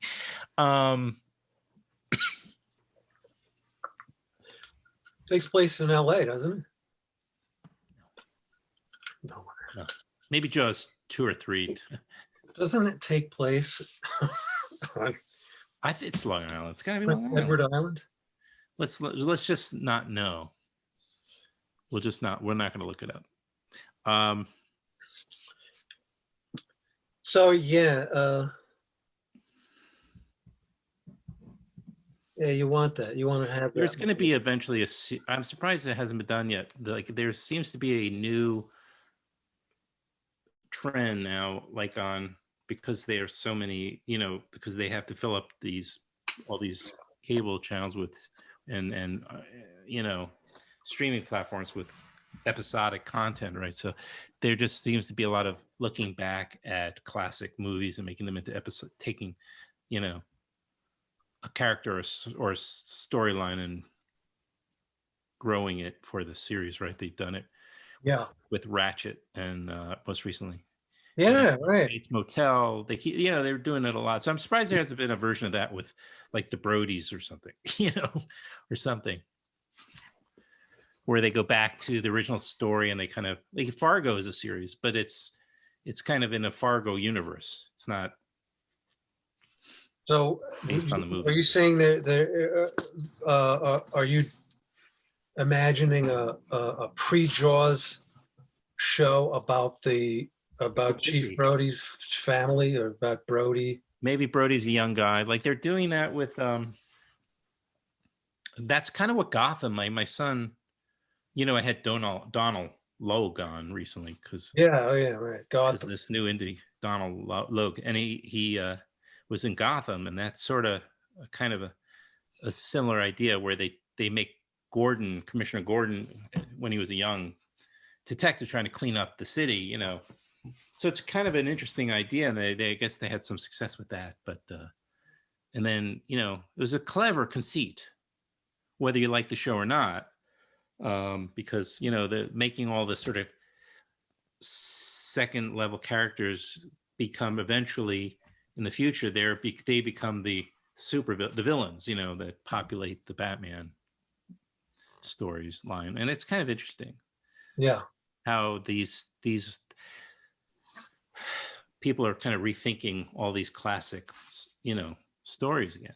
And I think did you hear about this, that there's a new movie, and it's a narrative film, it's not a documentary, about the making of The Godfather? Have you heard something about that? Yes, Okay, but I have. you're in it. No, I'm not in it. That's a But mistake. I trying to, I'm wondering who, you got to know what part you want, you got to, And then you got to go for it. Like I have the script. I haven't read it. oh, interesting. Because I don't think they're not making it. Then it's like it's not in production right now. Right, there's no. I don't know. Maybe they're shooting it right now. I don't know. I don't want to like get all worked up about it, because maybe I can't be in it for one reason or another. Okay, I get And it. Yeah. but This is a sensitive thing. but I could pull it. I could find my inner Jay Leno and really try to. That's right. Yeah. I can read that script, from end to end, and figure out what I want out of it, And what then I strategize, right? And then come up with a strategy for how you're going to manipulate the world into giving you that part. And chances are, that if I'm thinking that way about it, Mm-hmm. there are already like 10 other actors who have been thinking of that way about it for a while, who are more prepared to seize the opportunity, or to find the opportunity, and or maybe the people who, I would think that whoever's the big creative force behind that project Mm-hmm. already knows who to get, the way Coppola did. Coppola knew who he wanted, right? He knew he wanted Al Pacino. He had to, he really had to guard, he had to protect that choice. And Brando too. He's like, we got to have these guys in these I thought parts. they were going to give it to Burt Lancaster. Who are they going to before Brando? I don't remember. It was somebody like that. Laurence Olivier, I think. Laurence Olivier, maybe. Yeah. Anthony Quinn. I don't remember that one. I think it was like a Burt Lancaster might have been considered. Can you imagine? It's it ended up being, those guys. But I suppose, I imagine like Al Pacino playing the priest in The Exorcist, like he could have done it. He could have done it. Could have been him. As opposed to, you mean Jason Miller? Huh? Jason Miller. Jason Miller. Yeah, the younger Max von Sydow. Max von Sydow. Now he died in 2020 also. Amazing. He outlived Jason Miller by a long time, that's for sure. He did. What was his other son? Patrick, who is Jason Patrick, rather, right? Is that Jason one of Patrick is the son of Jason Miller. Right. And who's the other? And the grandson of Jackie Gleason. Because I forgot about that. Jason Miller, I think, was married to Jackie Gleason's daughter. Okay, that's amazing. I forgot about that. But who's the other? There's another son, a younger. Jason Patrick has a younger brother, maybe, and I think there was another kid. Who's out there now. He's. Huh. Oh. I was reading about it recently somewhere. A younger brother of Jason Patrick. Another one of Jason Miller's sons. Yeah. Speaking of Damien Karras, I have this perfect jacket that I can convert. Oh, yes.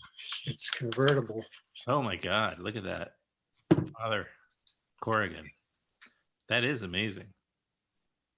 You just transformed into. Are you taking Mrs. McNeil? The day I joined the Jesuits, I've not met one priest who's performed an exorcism. Not one. Are you taking confession, Kevin? Did you haven't seen the picture I made with Owner, have you? Owner. Owner. Well, I wanted to say, wait, hold on to that thought for a second. I think I probably did see it. Wait, is it the most recent?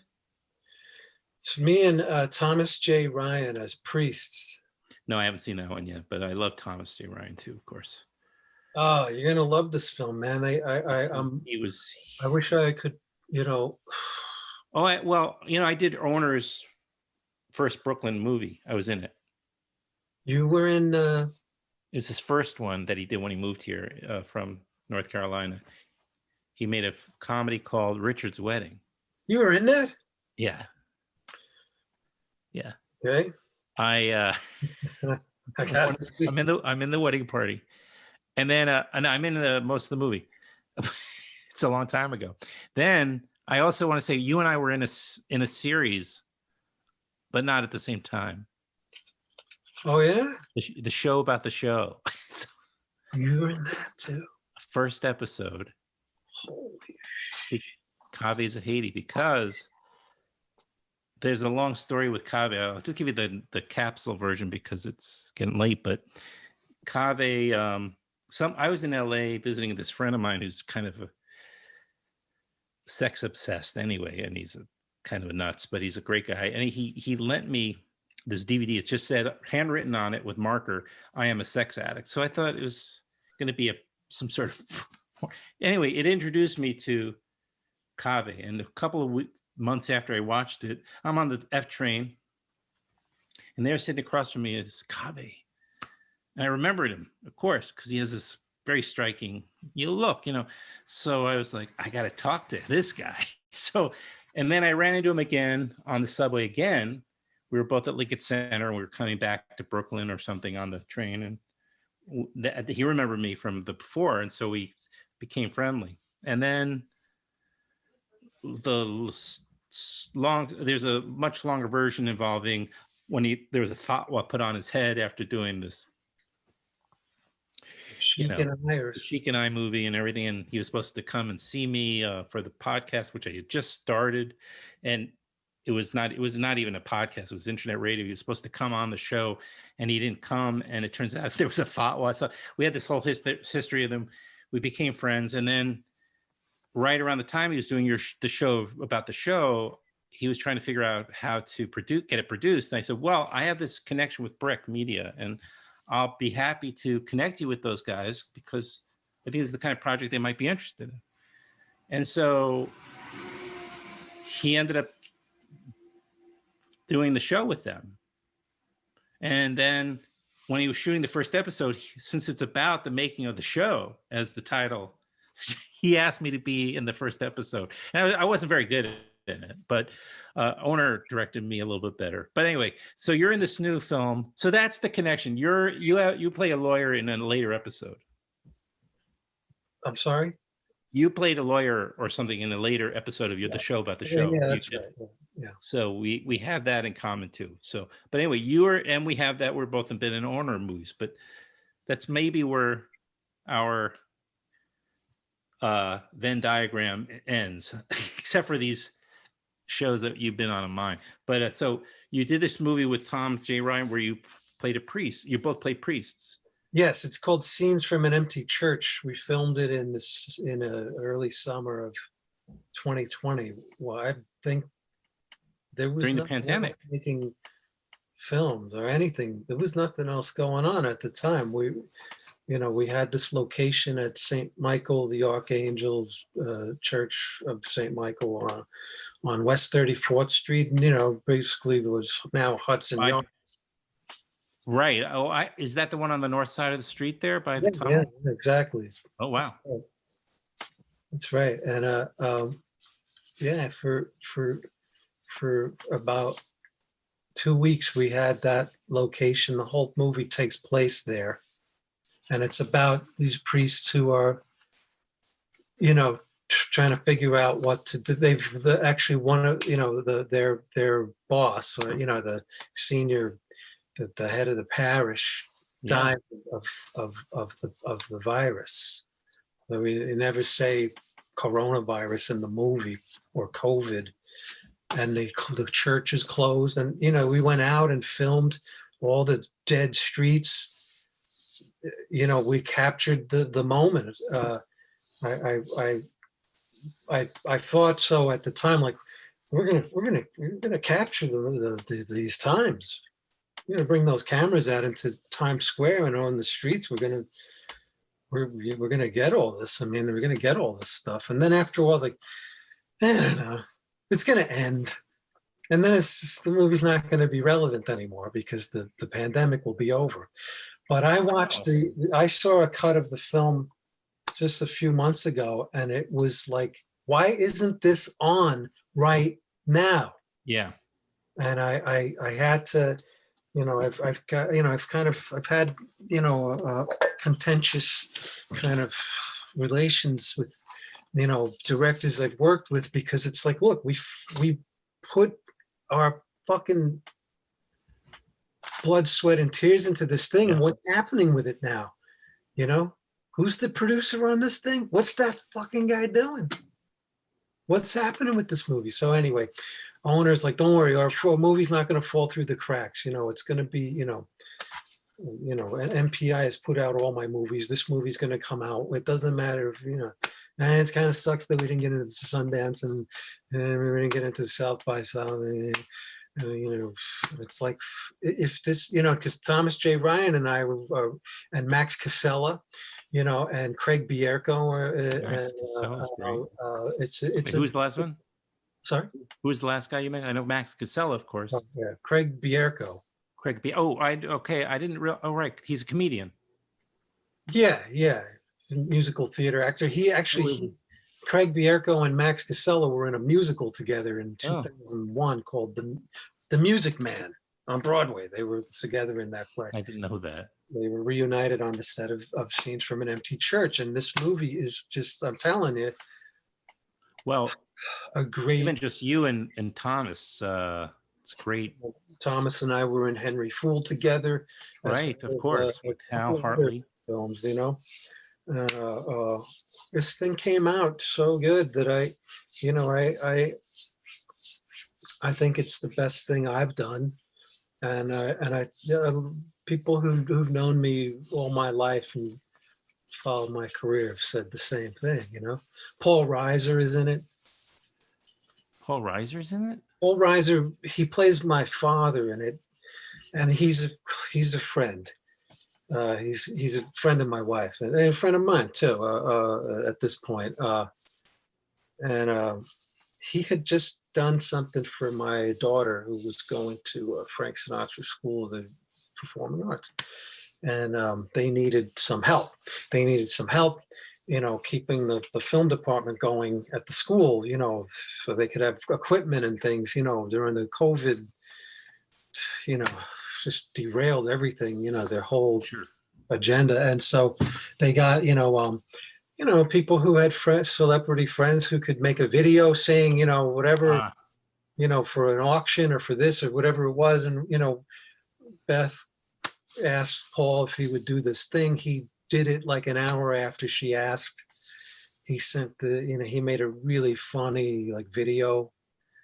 Um, Very supportive, very genuine guy, and and I took advantage. I wrote to him and I said, "Hey, Paul, how'd you like to be in a movie with me, an independent film? It's a good part, we'd be father and son. I don't know." He said, "Yeah, send me the script." And he loves it. He's like, "Sure." So wow. he did. And it's a father and son who are estranged, and they are talking to each other the way we're talking to each other over like FaceTime or Zoom or something, Yeah. because of the pandemic has separated them. Right. But they were also just separated from falling out, and they're trying. It's about them reconciling, and it was a great opportunity for us to work together in a way that didn't demand that Paul come to the city, because Right. we did Where try is to he? get we tried to get certain people to be in the movie who loved the script but had to decline out of concern for their own Of course. and their families and stuff, good people who would have been fantastic in the movie. I won't name names, but people who wanted to be in this said they wanted to be in them. They said they wanted to be in it. Well, of course, knowing you're not going to be, it's easier to say you want to be in it. Yeah. But I'm sure. the opportunity wasn't lost. We made a special film. We made an excellent feature film, and I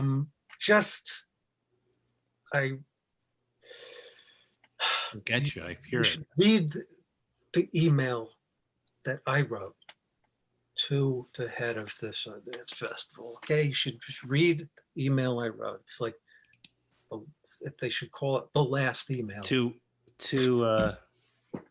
what's her name? I'm forgetting her name. Yeah, it doesn't matter. I know. Not going to say. And,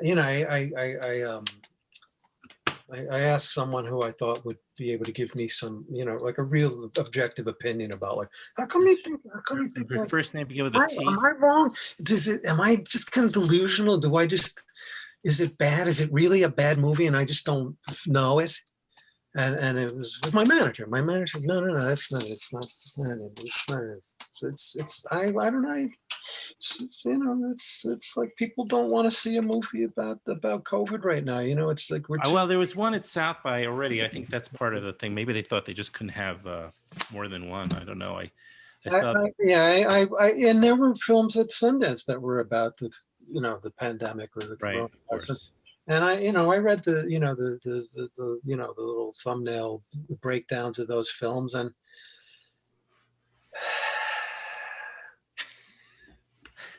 I think This is owner. we're talking about the difference between like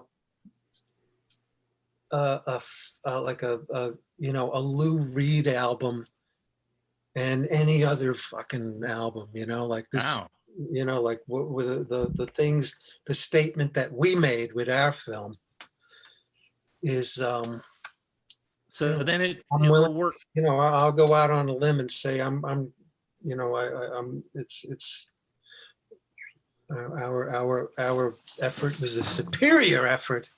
There you go. And so this is an owner directed it and wrote it. Oh yeah. Good for him. Well, he's certainly grown a huge amount, and I'm sure he will get it out there. I mean, yeah. I know he had difficulty with a misogynist, but the timing was a little funny. I think this ought to, vindicate him. Anyway, we're working on something too. We're trying to get something else going now. Oh, good. Yeah, ring. I got this in I was going to ask you. Yes, it's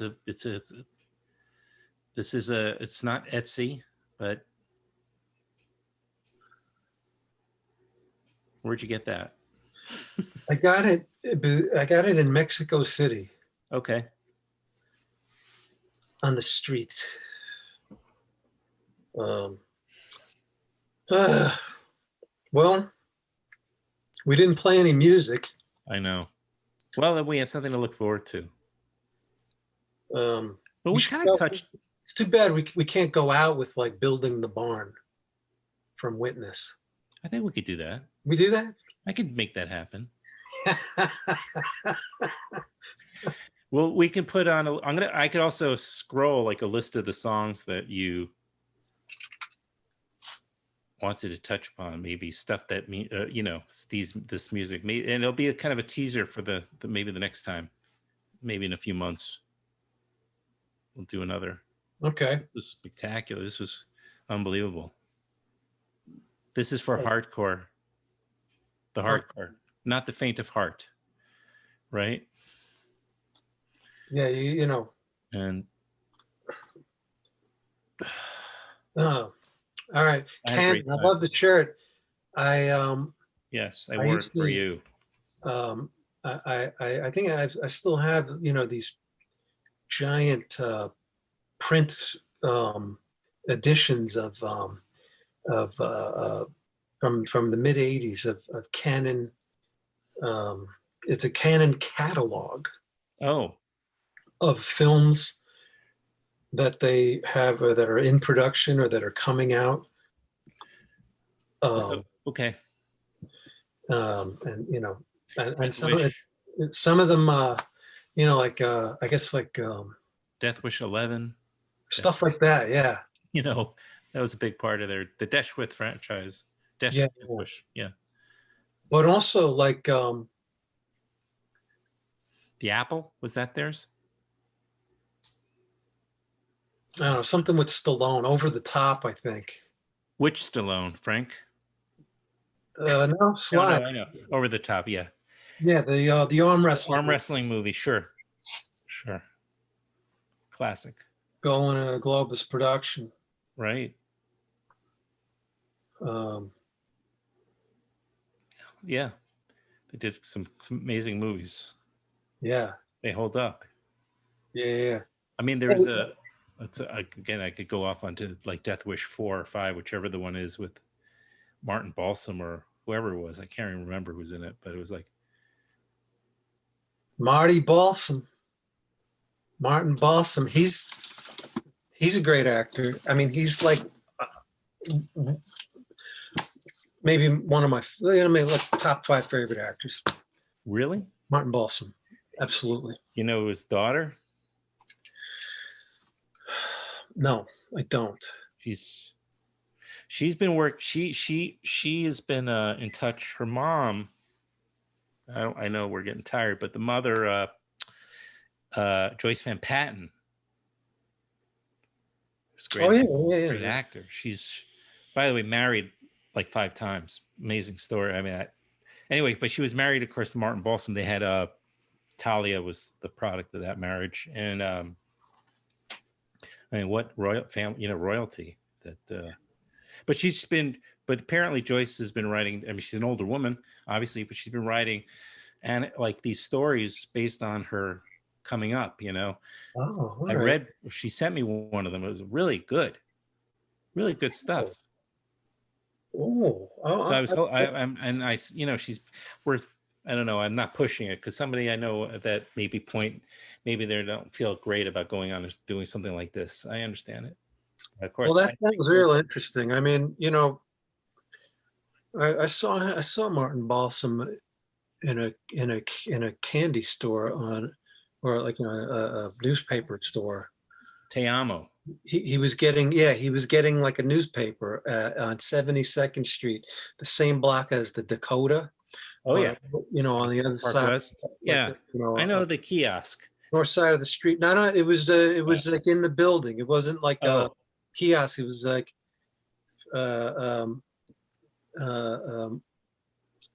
right there, almost to at Columbus Avenue, almost there on the Okay. north west northeast corner, actually. Hmm. Um, yeah, man, I was like, I was probably down by the Ed Sullivan Theater that day, waiting for the phone to ring. And Right, exactly the same day where we I, could I spend the just days wondering. Yeah. no luck. Just kind of bummed my way up Yeah. Broadway and bumming There's around. Alan Alda. Yeah. There's There's Alan Alda by the Opera Espresso. Maybe I'd probably gone to see a movie at Lincoln Plaza. I probably went to see, My Life as a Dog or My something. Life as a Dog double feature with what was it? The Cinema Paradiso, Cinema Paradiso, and and I like Water probably for Chocolate. went up to Cafe La Fortuna There for a you are. cappuccino with chocolate ice and go use the bathroom Do and that. sit there and go, wow, John Lennon's been in this bathroom. And then, kind of walked up to 72nd Street and went in the store to get some cigarettes or something. And there's Martin Balsam. Unbelievable. Only like in New York, that's what would happen. That's what would happen. I mean, I walking would hope across Park Avenue. I hope that still happens now, right? Walking across Park Avenue on 68th Street, you 68. pass going west past Hunter College, going across the Meridian, Yeah. the center spot where they plant the tulips and all, and Arthur Miller Yeah. and some lady crossing, going past. No, it had to be further up because when I passed them, I went past them, and then I raced back, and they were on that, waiting for the light to change, and they were standing there, and I ran back because I walked by him, I recognized Arthur Miller. I said to myself, I cannot not do something. This is Arthur Miller. Yeah. And I ran back, and I swear to God, I just said, you're just the greatest, whatever I said. And he laughed and he shook my hand and he was so nice. It's a great moment. Oh, wow. That's pretty great. And I just said, wow, I don't know what to say. This is fantastic. Arthur Miller. Yeah. And but that's it. If you're in New York City and you got the same kind of observational skills as maybe we share from a life spent fixated on what we've been talking about the last 2 hours, Yeah. Like we see these people and we can recognize them. Yeah. Well, you've worked with a lot of them, but it could have been 30 years ago you would have recognized them. Yeah, any period of time, Yeah. put either one of us back in the 19th century and we'd still come up, in whatever manifestation we'd be there, like Edith Wharton. That's you. Right. Yeah. Oh man. All right, man. All right, man. This has been great. Thank you. This has been terrific. Okay. Is that a cigarette, man? You smoking? Nah, it's just a. I was gonna. If it was, I was gonna go have one. Well, you said you were gonna do it on the way to but that was a specific cigarette. You said you were gonna do on your. Now that everything's legal. That's right. It's. Well, you can smoke pot now, but you can't smoke a cigarette.